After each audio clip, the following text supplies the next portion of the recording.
saya menginformasikan pertama terkait dengan perkembangan kasus positif COVID di Nusa Tenggara Timur dan beberapa langkah-langkah yang akan segera dilakukan oleh pemerintah provinsi menyikapi apa yang terjadi saat ini.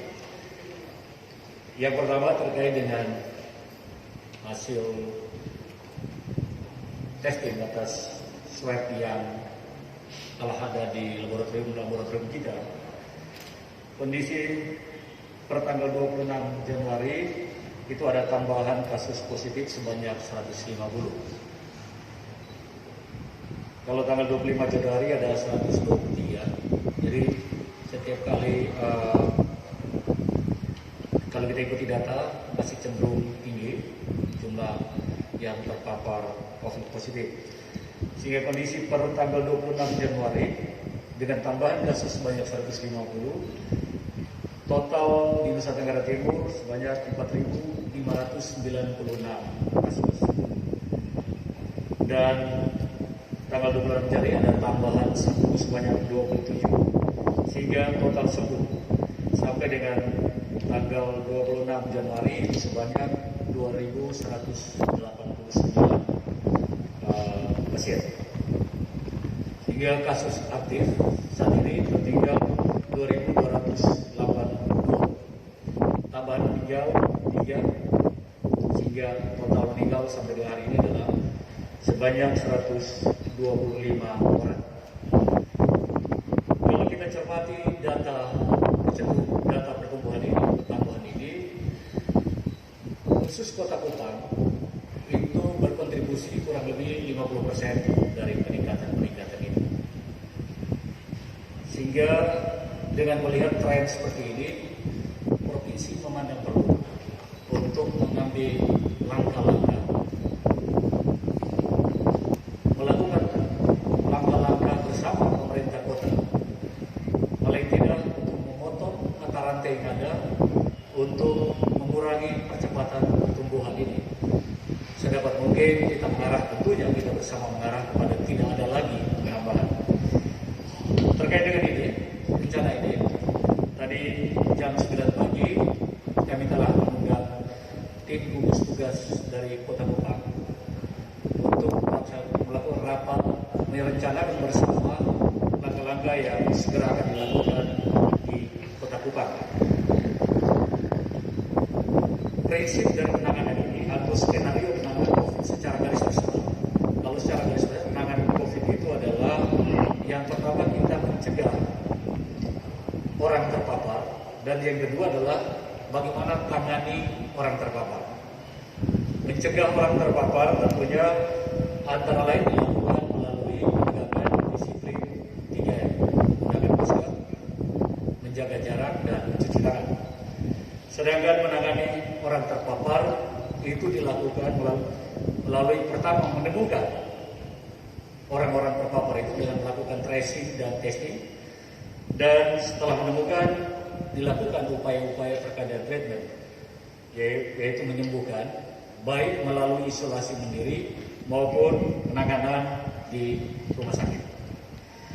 Terkait dengan ini, beberapa langkah strategis yang harus dilakukan untuk memastikan bahwa beberapa minggu ke depan akan terjadi perlambatan pertumbuhan secara signifikan. Kita menuju kepada sedapat mungkin jangan lagi ada pertumbuhan.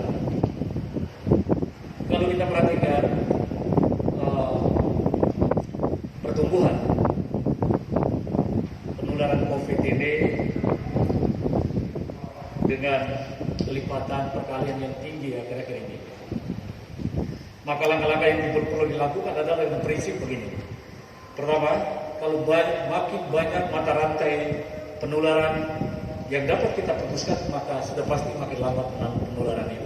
Itu yang pertama. Yang kedua, makin cepat kita melakukan pemutusan, itu makin efektif. Jadi sebanyak-banyaknya kita melakukan, tapi itu kalau lambat, itu juga tidak efektif. Jadi makin cepat dan sebanyak mungkin melakukan pemutusan. Dan yang ketiga adalah kita mengambil langkah makin sedikit orang dibatasi untuk menularkan, tentunya ini juga akan mampu menurunkan kecepatan penularan ini. Terkait dengan ini, Bapak Ibu yang saya hormati, rekan-rekan yang saya hormati, jadi intinya pertama, tegakkan disiplin protokol COVID secara masif, itu harus kita lakukan. Yang kedua, segera tracing dan testing sebanyak-banyaknya. Dan yang ketiga adalah perketat isolasi. Itu langkah-langkah yang akan segera kita lakukan bersama kota. Tadi kita sudah sepakat dengan kota membentuk tim, 2 tim besar. Tim yang pertama adalah tim yang terkait dengan penegakan disiplin protokol COVID di Kota Kupang. Tim ini akan telah dibentuk, strukturnya akan berkoordinasi lebih lanjut. Nanti akan bekerja sama dengan TNI, Polri, baik di tingkat provinsi maupun di tingkat kota. Tim ini akan dipimpin atau dikoordinasikan oleh Kasat Pol PP Provinsi. Penanganannya, penegakan ini strukturnya sampai ke tingkat RT. Jadi pada tingkat tim subtimnya adalah akan menangani setiap kecamatan, lalu di setiap kecamatan, struktur camat sampai dengan lurah semua masuk dalam tim ini. Kita harus melakukan langkah-langkah penegakan secara masif di Kota Kupang, sehingga kita harapkan upaya-upaya ini bisa memberi hasil. Yang kedua, tim yang kedua adalah tim yang akan melakukan terkait dengan tracing, screening, dan isolasi mandiri. Tim ini diketuai oleh salah satu tim ahli dalam Satgas Provinsi, yaitu Bapak Dr. Domi Mere, mantan Kadis Kesehatan, dan akan dibantu oleh Kadis Kesehatan Provinsi, Asisten 1 Kabupaten, dan Kadis Kesehatan Asisten 1 Kota, dan Kadis Kesehatan Kota. Tim ini melakukan langkah-langkah yang pertama, menargetkan dalam 1 minggu ini minimal bisa melakukan tracing terhadap 10.000 masyarakat, 10.000 kontak erat di Kota Kupang. Logistik telah disiapkan, rapid antibody juga telah disiapkan dari Kota Kupang dan di backup oleh provinsi. Kita targetkan 10.000 rapid antigen. Dalam pelaksanaan, kalau setelah dievaluasi, kalau dipandang perlu, kita akan meningkatkan lagi. Tapi target pertama adalah 10.000 akan segera dilakukan dalam waktu dekat. Dari hasil itu, kita akan memilah antara yang positif, yang ringan, dan yang berat untuk penanganan treatment selanjutnya. Yang berat tentunya ditangani lebih lanjut di rumah sakit. Yang tingkat ringan, kita akan melakukan isolasi terpusat. Rencananya di kota telah menyiapkan sekitar 100 kamar, 100 ruangan, 100 bed, maksud kami 100 bed untuk 100 pasien, dan provinsi membebas 50. Dalam pengembangan kalau itu terjadi peningkatan, maka akan disiapkan bed tambahan. Siapa yang melakukan isolasi mandiri, pasien mana yang isolasi terpusat dan mana yang rumah sakit, itu tentunya ditentukan oleh tim dalam pelaksanaan tracing nanti. Dua kegiatan ini itu dari sisi pendanaan di backup oleh provinsi bersama kota. Jadi mana yang perlu dibantu provinsi, kota provinsi backup. Ini terkait dengan apa yang segera kita lakukan dalam waktu ini. Moga-moga upaya-upaya mampu memotong mata rantai atau percepatan penularan yang saat ini terjadi di NTT dan pertumbuhan yang cukup tinggi. Sebagaimana tadi kami sampaikan, sekitar kurang lebih 50% dari data NTT itu ada di Kota Kupang. Yang kedua terkait dengan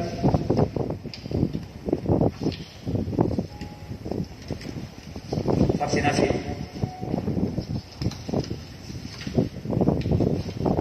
Saat ini dari target, jadi kita ketahui bersama bahwa vaksinasi telah dimulai di Provinsi Nusa Tenggara Timur dengan diawali pada Kota Kupang dan Kabupaten Kupang.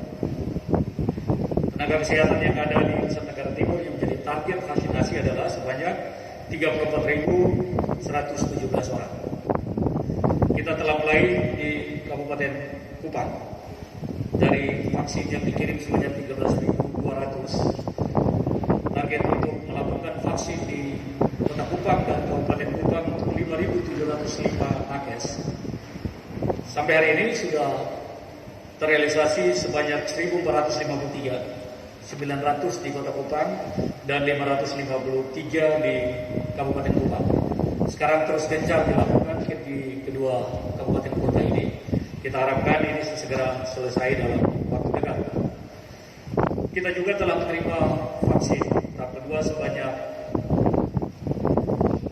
55.520 unit yang nanti diperuntukkan bagi 27.760 tenaga nakes di 20 kabupaten yang lainnya. Saat ini 20 kabupaten telah diminta untuk segera mengambil vaksinnya dan segera melaksanakan vaksinasi di kabupaten masing-masing.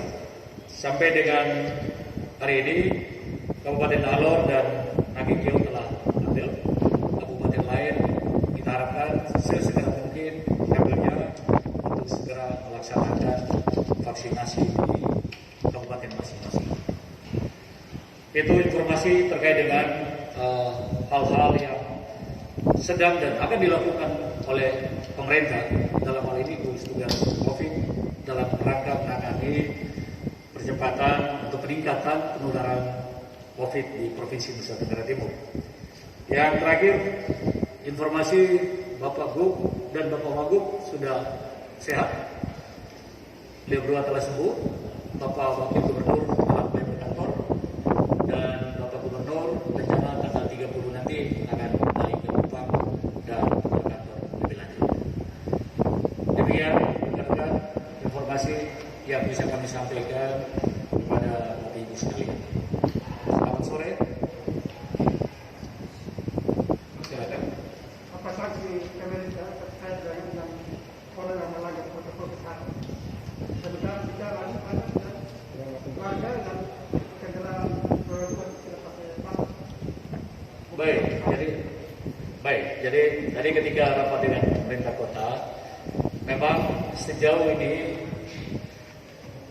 metode atau cara yang dilakukan pemerintah kota tadi Bapak Sekda menyampaikan masih dengan pendekatan kasih, menghimbau dan seterusnya.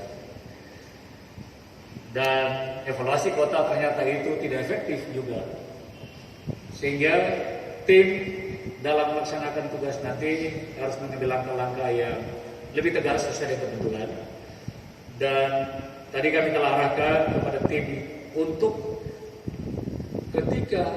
membekali subtim yang operasi di lapangan dengan menyiapkan tabel yang menguraikan secara detail pelanggaran ini, sanksinya ini, pelanggaran ini dan sanksinya ini. Sanksi sepenuhnya tentunya sesuai dengan ketentuan dan eksekusi di lapangan itu serahkan sepenuhnya kepada tim sesuai dengan kondisi. Intinya bahwa harus tegas di lapangan. Tegasnya seperti apa disesuaikan dengan kondisi lapangan. Demikian. Ketika terkait dengan fasilitas di rumah sakit, apakah Pemprov sendiri sudah bisa menjamin tidak? Karena ini terus meningkat. Iya. Saat ini bed occupancy rate-nya BOR itu 60-an kalau tidak salah, masih 60-an persen. Berarti masih tersedia sekitar 68, masih sekitar 32% tempat tidur tersedia untuk masyarakat. Persoalan yang kita hadapi selama ini, ya, kita sering mendapat keluhan masyarakat bahwa mereka sulit mendapatkan tempat tidur atau tempat di mana di rumah sakit bisa merawat. Sementara di sisi lain kita lihat tempat tidur masih cukup untuk itu, sehingga persoalan yang sedang kita benahi adalah terkait dengan mengelola informasi. Kita sedang mengaktifkan kembali call center, dan call center setiap saat mengupdate informasi tentang ketersediaan bed di semua tempat. Begitu juga oksigen, mungkin terakhir beberapa waktu terakhir cukup viral soal ketersediaan oksigen. Persoalannya adalah bukan oksigen, produksi oksigen yang tidak ada, tapi persoalan adalah ketersediaan oksigen di masing-masing rumah sakit. Yang ada rumah sakit yang pada kondisi tertentu mungkin kebutuhan tinggi lalu oksigennya kurang, sementara di rumah sakit lain masih cukup. Sehingga ini juga melalui call center yang kita bentuk, call center memanage ini, memfasilitasi. Jadi supaya misalnya ada rumah sakit yang oksigennya kurang habis, cari ke penyedia oksigen sedang berproduksi tapi jatahnya rumah sakit lain. Di sini peran call center memediasi untuk saling mengisi kekurangan. Jadi katakanlah rumah sakit A habis, rumah sakit B masih ada, tidak perlu rumah sakit A minta ke B, tetapi gugus tugas melalui call centernya memfasilitasi, oke, pinjam dari sini dan pinjam dari B untuk ke A. Produksi gas, produksi oksigen maksud kami sehari 100 tabung, dan ada beberapa penyedia lainnya juga yang telah menyatakan kesediaannya untuk memang perlu meningkat, mereka juga menyiapkan sarananya ada, hanya selama ini tidak terlalu optimal karena memang kebutuhan permintaan tidak tinggi ke yang bersangkutan. Tapi untuk kondisi itu kita tetap siapkan. Kita juga mengantisipasi jika tinggi. Kemarin sudah koordinasi dari Kementerian Kesehatan malah ke sini dan berkoordinasi dengan kita. Kalau kebutuhan mendesak ada peningkatan, kita segera berkoordinasi untuk bisa juga di supply dari Surabaya. Dari ini terkait dengan oksigen. Khusus untuk tadi menanyakan tentang juga fasilitas lainnya, tim Satgas Provinsi akan segera melakukan evaluasi ke semua rumah sakit tentang kalau 100 bed dikatakan tersedia 100 bed, sejauh mana 100 bed itu betul memenuhi standar untuk pelayanan COVID. Itu juga kita segera lakukan. Demikian. Baik, saya kira oke, masih ada. Soal alat yang sekarang lagi viral Inoset yang katanya murah meriah dan itu dapat digunakan untuk mendeteksi akan menggunakan alat ini juga untuk mendeteksi virus COVID.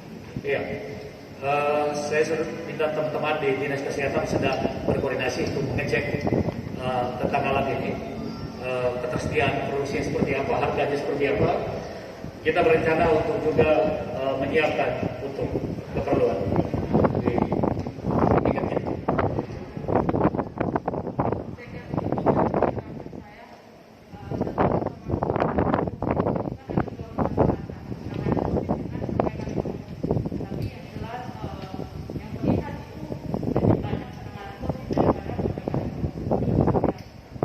Baik, jadi penanganan COVID itu sebenarnya memang yang sekarang kelihatan berbicara COVID berarti bicara soal kesehatan.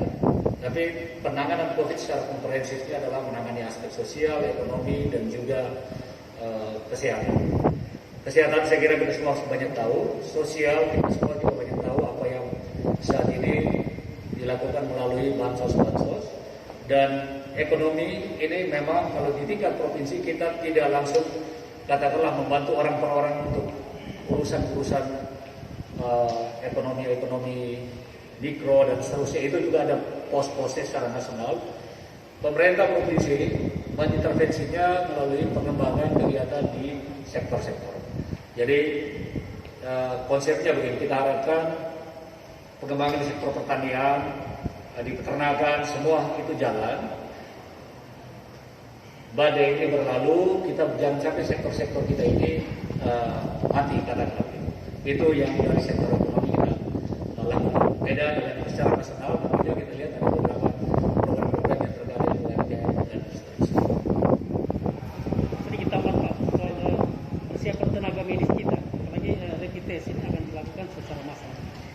Kesiapan seperti apa? Koordinasi pemerintah provinsi dan kota. Sudah. Jadi tadi sudah kita bicarakan juga soal kebutuhan tenaga untuk istilah swabber, kebutuhan tenaga untuk swab ini. Jadi kita butuh swabbernya.